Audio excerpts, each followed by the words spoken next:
Le soleil se lève lentement sur l'horizon, peignant de nuances dorées les colonnes blanches du Parthénon encore en construction. Nous sommes en Athènes, en l'an 480 avant Jésus-Christ, à l'aube d'un siècle que l'on appellera plus tard l'âge d'or. Dans les rues étroites et poussiéreuses, les marchands s'installent, les philosophes s'échauffent la voix sur la place de l'Agora, et les citoyens libres se préparent à voter à l'Ecclésia. L'air est empli d'odeurs de vin, d'olives, de poissons frais et de résine. Ici, on ne parle pas des dieux comme de simples figures abstraites. Ils sont partout. Chaque geste quotidien, chaque décision, chaque victoire ou échec est interprété comme un signe divin. Zeus, le roi de l'Olympe, est vénéré pour sa justice, mais craint pour ses colères et ses éclairs. Son temple trône sur l'acropole et les prêtres lisent les entrailles des animaux pour deviner son humeur. Il est dit qu'il a été élevé en cachette sur le mont Ida en Crète, loin de son père Cronos qui dévorait ses enfants. Une histoire que les enfants apprennent dès leur plus jeune âge.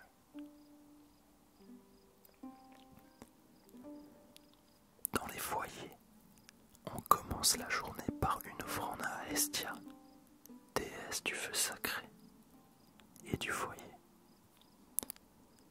Une flamme éternelle brûle dans chaque maison respectable, car Hestia symbolise la stabilité familiale, ce bien si précieux dans un monde de guerre et de débats incessants.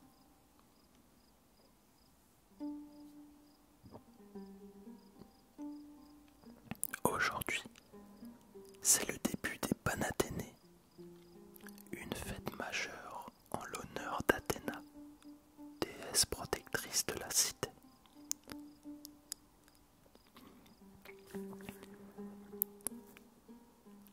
Athéna n'est pas seulement la déesse de la sagesse, elle incarne aussi la stratégie militaire, l'intelligence appliquée à la guerre. Les légendes disent qu'elle est née toute armée du crâne de Zeus, après que celui-ci eut une terrible migraine. Les artisans préparent les grands péplos tissés, qui seront offerts à la statue d'Athéna Parthénos dans son temple colossal. Dans les rues, on chante ses louanges, et les rhapsodes récitent des passages de l'Iliade, où Athéna prend part à la guerre de Troie aux côtés des Grecs.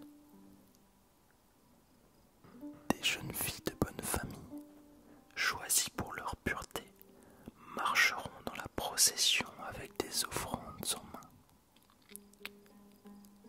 Cette fête est aussi une compétition. On y voit des concours de musique, de danse, de lutte et de course en char.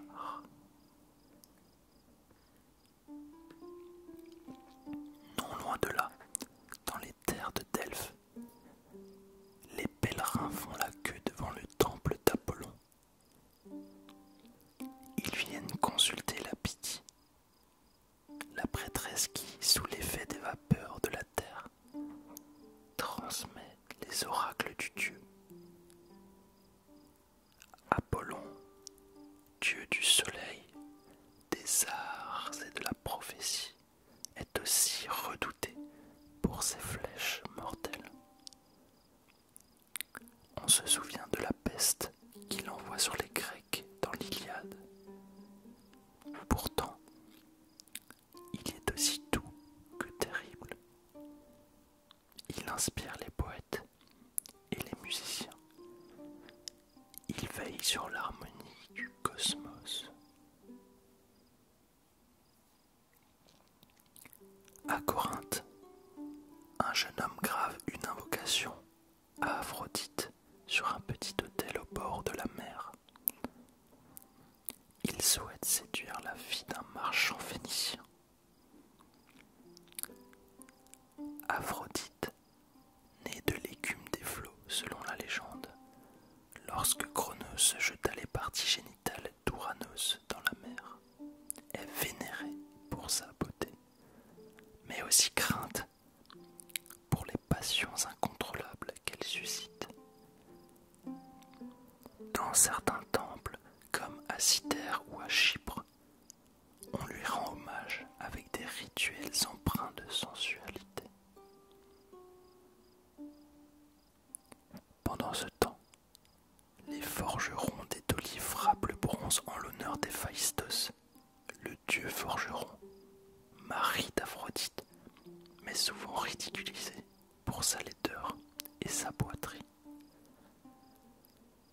Lui, en retour, enseigne aux hommes les secrets du feu et du métal.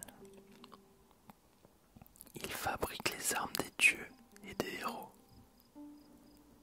C'est lui qui crée l'armure d'Achille, aussi belle que résistante. Plus loin dans les montagnes, les chasseurs prient Artémis, sœur jumelle d'Apollon, protectrice des animaux sauvages et des accouchements. On lui offre des statuettes d'animaux, des flèches, parfois même des mèches de cheveux en guise de vœux. Mais dans l'ombre, Hadès, invisible et silencieux, règne sur les enfers. Peu de temples lui sont dédiés, mais son pouvoir est absolu. Les Grecs craignent de prononcer son nom. Pourtant, c'est grâce à lui que le cycle de la vie continue, que les graines germent après l'hiver, car c'est dans son royaume que séjourne Perséphone, qui l'enlève chaque année selon le mythe. En son absence, sa mère, Déméter, déesse des moissons, plonge la terre dans la stérilité de l'hiver. Le soir, les familles se rassemblent autour d'un feu.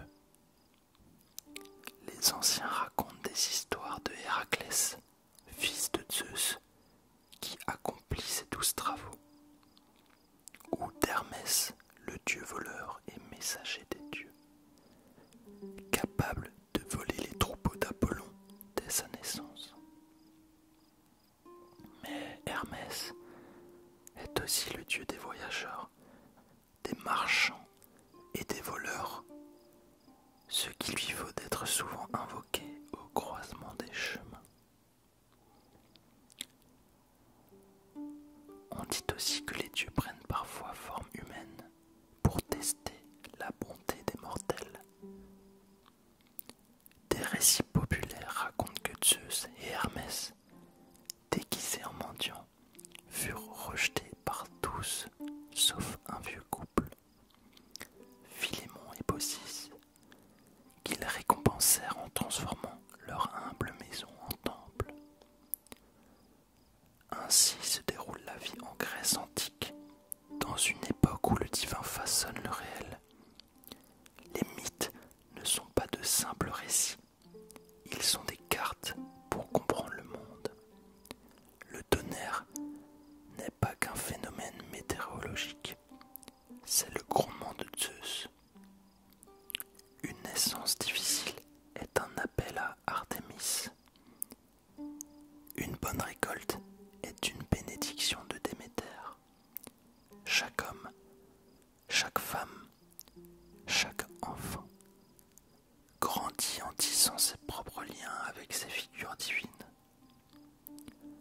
Le monde respire la mythologie, non pas comme un rêve, mais comme une réalité partagée